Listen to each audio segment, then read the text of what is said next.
Hello students, welcome once again in Shri Shyam study point. और जैसा कि आपको पता है ह्यूमन रिप्रोडक्शन का हमारा चैप्टर चल रहा है। इस चैप्टर के अंदर हमने प्रीवियस लेक्चर के अंदर इंटरनल स्ट्रक्चर ऑफ ओवेरी किया था, तो हमने अभी तक आपके लिए डायग्राम रखा है ताकि आज की जो प्रोसेस है फॉलिक्यूलोजेनेसिस वो आपको अच्छी तरह से समझ में आ जाए, आप इसको डायग्राम के साथ भी रिलेट कर सको जो प्रीवियस लेक्चर के अंदर हमने पढ़ा था। तो स्टार्ट करते हैं फॉलिक्यूलोजेनेसिस। फॉलिक्यूलोजेनेसिस क्या होता है? जैसे कि नाम से पता चल रहा है, folliculogenesis is the process of formation of follicles, folliculogenesis। folliculogenesis तो ये क्या है? The process of formation of follicles. Follicles के फॉर्म होने की प्रोसेस को हम क्या बोलते हैं? फॉर्मेशन ऑफ फॉलिकल्स, उसको हम क्या बोलते हैं? फॉलिक्यूलोजेनेसिस बोलते हैं। और ये कब शुरू होता है ओवेरी के अंदर? देखो, जो स्पर्मेटोजेनेसिस है वो थ्रू आउट द लाइफ चलता है, लेकिन जो oogenesis है वो एक डिसकंटिन्यूअस प्रोसेस होती है। वो कब चलती है? वो एम्ब्रियोनिक स्टेज के अंदर शुरू हो जाती है। कब शुरू होती है? जो फॉलिक्यूलोजेनेसिस है, जो ओवेरी फॉर्म होती है, फॉर्मेशन ऑफ ओवेरी एंड फॉलिक्यूलोजेनेसिस, तभी से फॉलिक्यूलोजेनेसिस भी शुरू हो जाता है। फॉलिक्यूलोजेनेसिस starts in 11th or 12th week of pregnancy, week of embryonic stage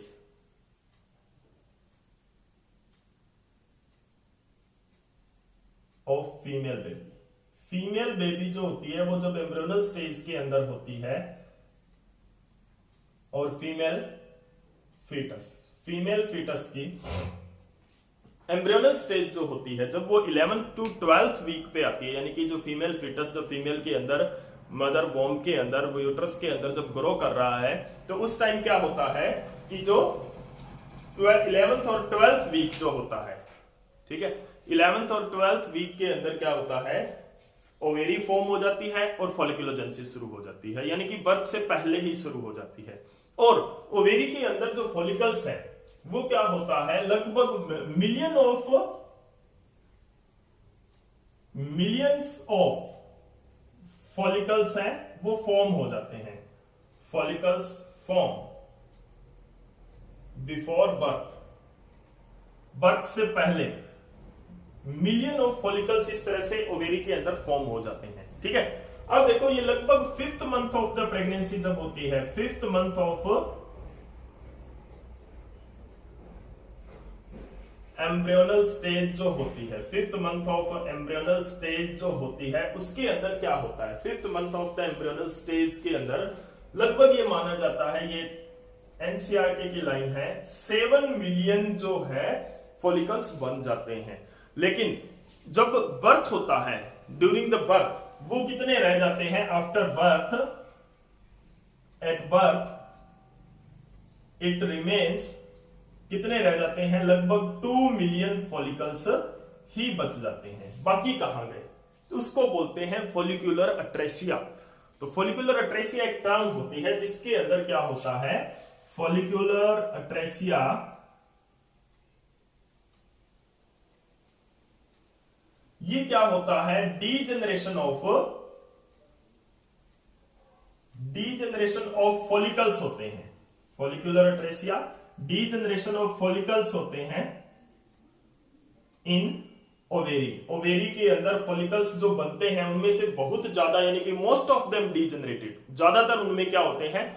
degenerate हो जाते हैं, और बहुत कम बचते हैं, यानी कि 7 million 5th month of the embryonal stage के अंदर बन चुके थे, लेकिन बर्थ के टाइम कितने बचे हैं? सिर्फ 2 मिलियन बचे हैं। और पबर्टी के अंदर ये कितने होते हैं? पबर्टी के अंदर जब फीमेल पबर्टी एक्वायर करती है तो इट रिमेन्स 60,000 to 80,000 ओनली, तो बहुत कम रह जाते हैं, ठीक है ना। और ये जाते कहां पर है? डीजेनरेट हो जाते हैं। और डीजेनरेशन कैसे होती है? उसको क्या बोलते हैं? फॉलिक्यूलर अट्रेसिया। और फॉलिक्यूलर अट्रेसिया कब चलता है? फॉलिक्यूलर अट्रेसिया चलता है बिफोर बर्थ, बर्थ से पहले भी, बिफोर बर्थ यानी कि embryonal stage, and after birth यानी कि एम्ब्रियोनल स्टेज में भी चलता है और बर्थ के बाद में भी फॉलिक्यूलर अट्रेसिया ओवेरी के अंदर होता रहता है, ठीक है, क्योंकि जो लाइफ पीरियड है यानी कि जो ओवम बनने की प्रोसेस है जो फीमेल के अंदर, वो थ्रू आउट द लाइफ नहीं चलती होती, उसका एक रिप्रोडक्टिव फेज होता है, रिप्रोडक्टिव लाइफ स्पेन होता है, जो वो कब होता है, मेनोर्क टू मेनोपॉज क्या होता है, दिस इज द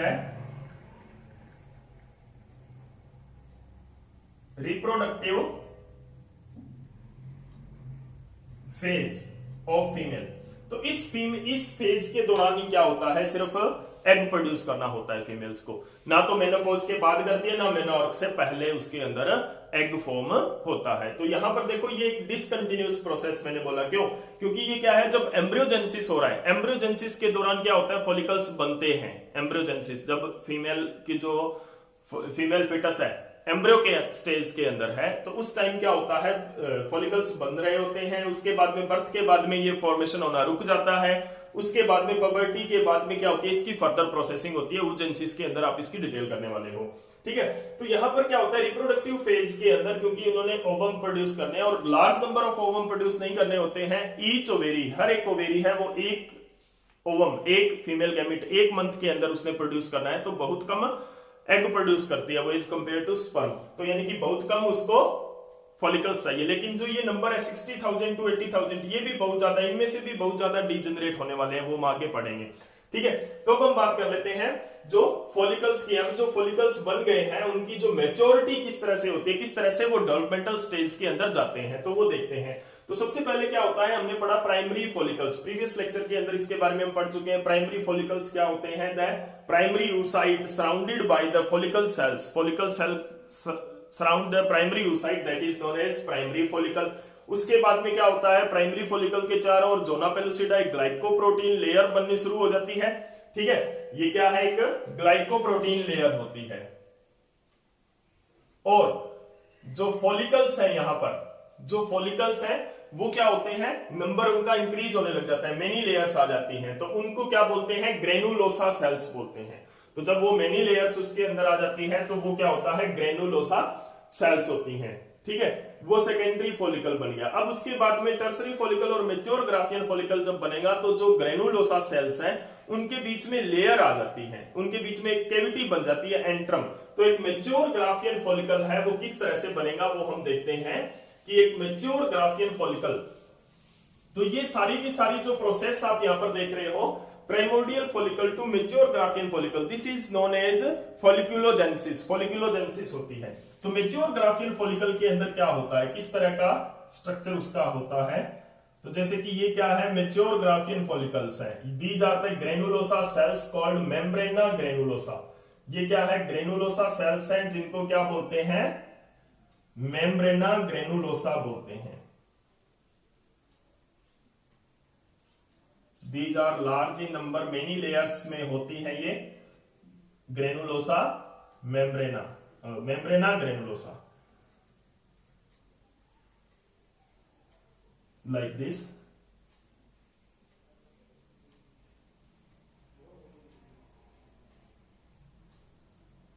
अब क्या होता है इनके अंदर, देखो यहां पर क्या होता है, एक ओवम होता है, ये इसका न्यूक्लियस है, सेकेंडरी oocyte की फॉर्म में जो होता है। इसके सराउंडिंग भी कुछ मेम्ब्रेना ग्रेनुल, इसके सराउंडिंग क्या होती है, एक लेयर होती है जिसको क्या बोलते हैं, जोना पेलुसिडा बोलते हैं। दिस लेयर इज कॉल्ड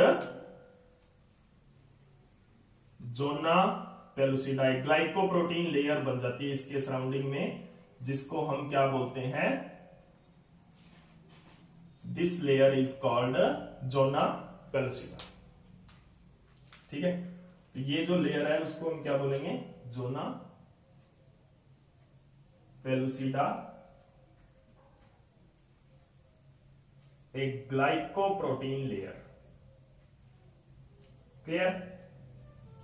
उसके चारों ओर क्या होती है, लेयर ऑफ सेल, ग्रेनुलोसा की सेल्स होती हैं जो क्या बनाती है, कोरोना रेडिएटा जिसको बोलते हैं। इसके सराउंड में क्या होता है, इसके सराउंडिंग में एक लेयर ऑफ सेल बनती है जिसको क्या बोलते हैं, कोरोना रेडिएटा बोलते हैं, ठीक है। ये जो सेल्स होती हैं उसके सराउंड में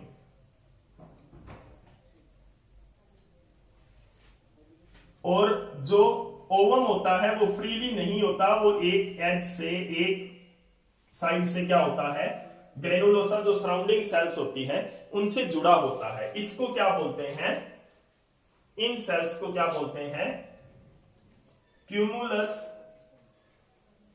oophorus,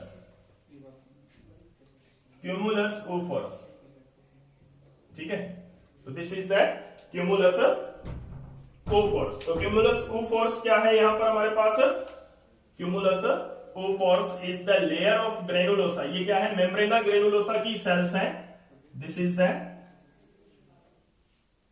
मेम्ब्रेना ग्रेनुलोसा। ये डिवाइड करती रहती है कंटिन्यूसली, मेम्ब्रेन्स बना लेती है, मेम्ब्रेन्स बनाती है, वो भी हम अभी पढ़ेंगे। तो ये क्या होता है, मेम्ब्रेना ग्रेनुलोसा की सेल्स जो कि ओवम के साथ ओवम को अटैच रखती है इन द कैविटी, इस कैविटी के अंदर अटैच रखती है, जिसको हम क्या बोलते हैं, एंट्रम बोलते हैं। And it is a fluid filled cavity. उसको क्या बोलते हैं, फ्लूइड को liquor folliculi, liquor folliculi. And it is released by, कौन रिलीज करता है, by follicle cells. Follicle cells ही इनको, इसको क्या है, रिलीज करती है। इट इज रिलीज्ड बाय, यहां पर जो फ्लूइड फिल्ड कैविटी होती है, यहां पे फ्लूइड होता है जिसको क्या बोलते हैं, लिक्योर फॉलिक्यूली बोलते हैं, इन द कैविटी एंट्रम। ठीक है, इस कैविटी के अंदर जो सेकेंडरी oocyte है हमारा, this is the secondary oocyte। इस सेकेंडरी oocyte को हैंग रखता है, हैंग आउट रखता है जो, वो क्या होता है, क्यूमुलस oophorus उसको बोलते हैं। ठीक है, ये क्या है, मेम्ब्रेना ग्रेनुलोसा की सेल्स हैं जो सराउंडिंग में, ये क्या बनाती है, टू लेयर्स बनाती है सराउंडिंग में। एक क्या होती है, इनर लेयर होती है, इनर लेयर होती है, उसको क्या बोलते हैं, थिका इंटरना। मेम्ब्रेना ग्रेनुलोसा की सेल्स हैं वो टू लेयर्स के अंदर, जो फॉलिकल होता है उसके सराउंड टू लेयर के अंदर डिफरेंशिएट हो जाती है, टू लेयर्स बना लेती है अलग अलग। वो क्या होता है, टू लेयर्स कौन कौन सी होती है, एक होती है theca interna and the second one is the theca externa. This is the membrana granulosa. ये एंट्रम है, ये क्या है, कोरोना रेडिएटा है, इसके नीचे क्या है, जोना पेलुसिडा है। ठीक है, तो अब यहां पर हमारे पास क्या आ गई है, टू लेयर्स आ गई है। वो कौन कौन सी है, एक तो है theca externa, this is the theca externa, outer layer जो है, उसके अंदर वाली जो मेम्ब्रेन है उसको बोलते हैं थिका इंटरना। ये भी ग्रेनुलोसा सेल से ही बनाती है, यानी कि टू लेयर्स यहां पे बना ली है, एक तो थिका एक्सटर्ना एंड थिका इंटरना। देखो किस तरह की स्ट्रक्चर यहां पे बनी है, ये ग्रेनुलोसा सेल्स का ग्रुप है, यानी क्लस्टर ऑफ ग्रेनुलोसा सेल्स से सराउंड द oocyte। तो यहां पर प्राइमरी oocyte था, वो डेवलप होकर सेकेंडरी oocyte बन चुका है। जब तक ग्राफियन फॉलिकल मैच्योर, यानी कि जो फॉलिकल है वो मैच्योर हो जाता है, तब तक ये क्या बन जाता है, सेकेंडरी oocyte में कन्वर्ट हो जाता है। नेक्स्ट लेक्चर के अंदर इसकी भी डिटेल आप करने वाले हो कि सेकेंडरी oocyte है किस तरह से बनता है प्राइमरी oocyte से और रूगोनियम से। ठीक है, तो अब इसके सराउंड में क्या होता है, जोना पेलुसिडा, उसके चारों ओर जो बाकी की जो सेल्स आप पढ़ रहे हो, क्यूमुलस oophorus है, मेम्ब्रेना ग्रेनुलोसा है, कोरोना रेडिएटा है, थिका इंटरना एंड थिका एक्सटर्ना है, ये क्या होता है, ग्रेनुलोसा सेल से ही आते हैं। ठीक है, अब यहां पर जो सेल्स होती हैं थिका इंटरना, ये क्या करती हैं, ये किस तरह की सेल्स होती हैं, देखो theca interna are highly vascularized cell. Highly vascularized cell क्या प्रोड्यूस करती है और सेक्रेटिंग, हाईली वेस्कुलराइज्ड सेल क्यों होती है, क्योंकि इनके अंदर ब्लड वेसल्स होती हैं। ठीक है ना, वेस्कुलर सिस्टम बनाती है ये ग्राफियन फॉलिकल के अंदर। ठीक है, दूसरी चीज यहां पर क्या होती है, theca interna is the secretory in function, secretory होती है, ये क्या करती है, एस्ट्रोजन प्रोड्यूस करती है और साथ की साथ क्या होती है, कुछ एंड्रोजन भी प्रोड्यूस होता है। ठीक है, लेकिन एंड्रोजन तो मेल सेक्स हार्मोन होता है, वो फीमेल के अंदर उसका क्या काम होता है, तो देखो एंड्रोजन हार्मोन है, उसका क्या होता है, स्ट्रक्चरल चेंज करती है। वो क्या किसमें कन्वर्ट हो जाता है, एस्ट्रोजन के अंदर कन्वर्ट हो जाता है बाय ग्रेनुलोसा सेल्स। कौन करता है इसको, मेम्ब्रेना ग्रेनुलोसा की लेयर्स। ग्रेनुलोसा सेल क्या करते हैं, इनके अंदर स्ट्रक्चरल चेंज करके इसको एस्ट्रोजन के अंदर कन्वर्ट कर देता है। तो यानी कि इंटरना से क्या आया, एस्ट्रोजन रिलीज होता है यहां पर, ठीक है। वो हम हार्मोनल कंट्रोल के अंदर भी पढ़ेंगे कि किस तरह से जो ग्रेनुलोसा है और फोलिकुलर सेल्स है, ये एक तरह से क्या है, फोलिकुलर सेल है, क्लस्टर में हो गया तो हमने इसको ग्रेनुलोसा बोला। अब अलग अलग जगह पर ये आ गए हैं तो हमने उसको अलग अलग नाम दे दिया, जैसे कि जो जोना पेलोसिडा के जस्ट बाहर वाली लेयर है उसको हमने क्या नाम दे दिया, कोरोना रेडिएटा दे दिया। उसके सराउंडिंग जो इंबेड कर रही है किसको, सेकेंडरी oocyte को इनटू द एंट्रम, उसको हमने क्या दे दिया, क्यूमुलस ओफोरस का नाम हमने दे दिया। अब देखो यहां पर क्या है कि जो क्यूमुलस ओफोरस है, कई बुक्स में आपको ये सारा क्यूमुलस ओफोरस ही दिखाई देगा, बताया जाएगा।